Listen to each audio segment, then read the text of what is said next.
Have you washed your armpits today? Good, because today we're talking about if Dawntrail is too difficult. So today I'm gonna be talking about what every other content creator and their mother has been talking about, but I'm gonna like skim it down to about like, I don't know, 2 minutes I guess. But to answer the question directly, if Dawntrail is too difficult, no, it's not. And I'm also gonna go into why I think so. And also I put up this community post on the screen just to give you an example of how one of these posts can look like. I know there are many out there complaining about the difficulty right now, and well, let's just get right into it. So this specific post talks about the final dungeon, the Alexandria dungeon, and talking about how they struggle even with an NPC party and eventually rage quit on the second boss, and how they are a former mythic savage raider and thinks the game is now being catered towards Dark Souls and Elden Ring players.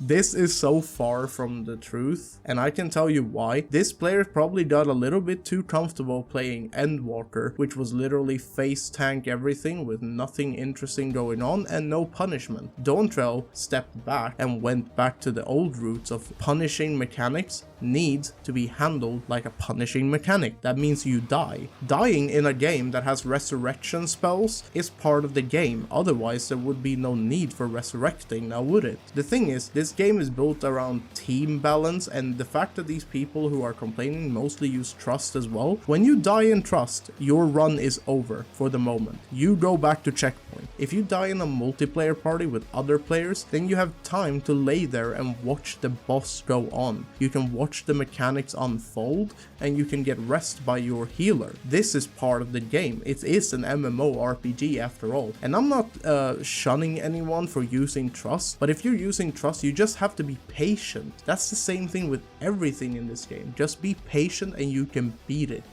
There's nothing in this game that can't be beat with patience, but if you rage quit in the middle of a fight, then you can't really blame the game. You can blame your own patience and your own skill level, that you might need more practice and you might not be ready for this dungeon yet gameplay wise.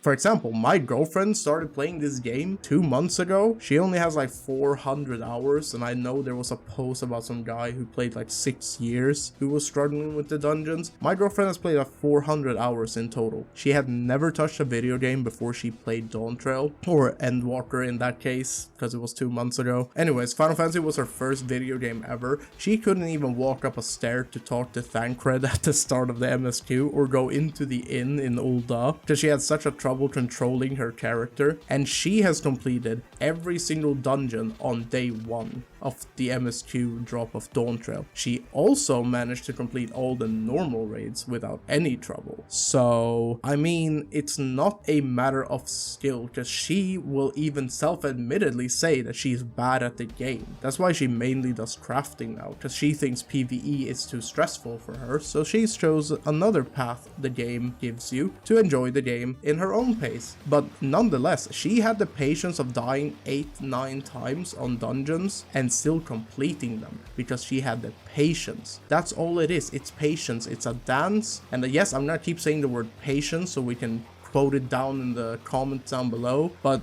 it just seems like most of these people just quit early, and that's the problem here. If you give up, then you give up on yourself and you give up on your skill, and I'm sorry, that is a willpower issue. It's not even a skill issue, it's a willpower issue. If you're not willing to dig deep and dig deep in yourself and try, then do you really want to complete it like enough? And if you find that it's misery playing this game and everything is against you, then play something else. And I'm not saying that to be mean, but if I had a job in real life that I was on the verge of, like, some days I liked it, some days I hated it, and quitting that job was the best thing I've ever done in my entire life. Like, because I didn't have to go in and be on that, oh, I might hate it, I might like it. And I didn't go to my boss and tell them to alter, because I was working in a restaurant. I didn't tell him to go alter the customers we were having, you know, so they would be nicer or a different crowd. Same thing here, that people are pandering to change the game to be easier. And it's weird. It's weird that you would do that. Just let the game be the way it's designed now. Clearly, majority majority of people can complete this content and you've been playing this game from level 1 to 100 unless you job skipped, and if you did job skip, then I'm sorry, that's your issue. You should not job skip if you're not good at learning quickly. But that's my take on the whole situation. I think it's perfectly fine difficulty. I can't wait to see what Savage throws at us, and I'm aware that there are people with disabilities, but I also know people with disabilities who are welcoming this change. Yeah, it might take them a little bit longer to complete content, but they still complete it because they are patient.